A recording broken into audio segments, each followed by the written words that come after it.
she was taking like about 16 tablets every day, you know.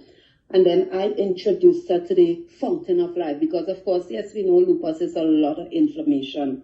So I started giving her the fountain of life. And although she was still going back to the clinic, the good part is they automatically started to reduce the medication. So I know they said she had one particular one they wanted her to stay on, but from 16, it was going down to like, at one point she was taking 8, and then she took 4.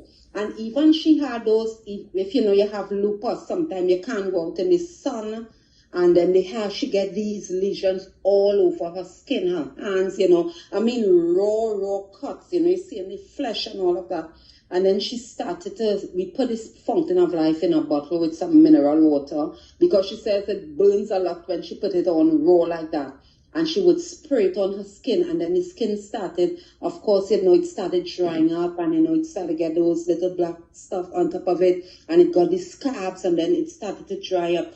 And one of the things with her and the pain is that every couple of weeks she would always be in pain. And when she's in pain, of course, you know, she can't go to work, her legs in pain. I mean, she would be like in a bad state, screaming, you know, she is in a lot of pain. But now, when constantly taking that fountain of life for almost a year now, like sometimes I would call her and say, you know, when last year I had some pain, and she said, you know, I haven't had it for a long time. And she would say, oh, I got a little something last week. Well, it didn't last too long. I didn't go to work that day, but she went to work the next day, you know. So it wouldn't stay as long as before, and it would not be there as often as before. But what I'd like to say, too, is that I think, you know, sometimes, although she's doing it, I still think that she needs to do better with her diet. So maybe it can be so much better if she improves her diet, improves little things around her whilst taking the fountain of life, so she can have better result, you know. But for now, it's going quite good in terms of that pain she keeps constantly having.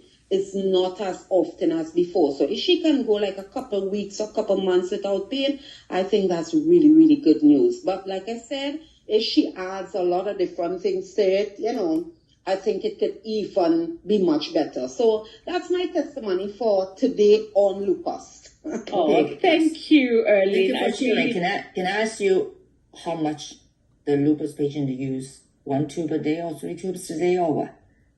You know what? Sometimes I think she flexes. Sometimes she takes what, because, you know, everything boils down to budget. So sometimes she would be taking as much as she can. Sometimes she would take maybe 1 or 2. So she's not consistent with her dosage. Sometimes she may have a bottle and she wants it to last a little bit, and she would just say, you know, I don't want to use that much. You know, she's very, very particular about her fountain of life. But basically, she would use between 1 and 3.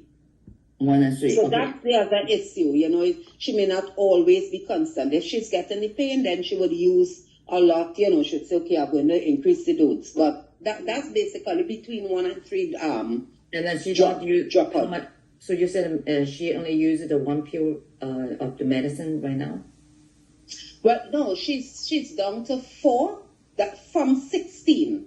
Oh, and because I know there's one particular one that they told her she should stay on, you know, so she normally is on that particular one most of all the time, you know. So if she doesn't do any other, she takes that one also.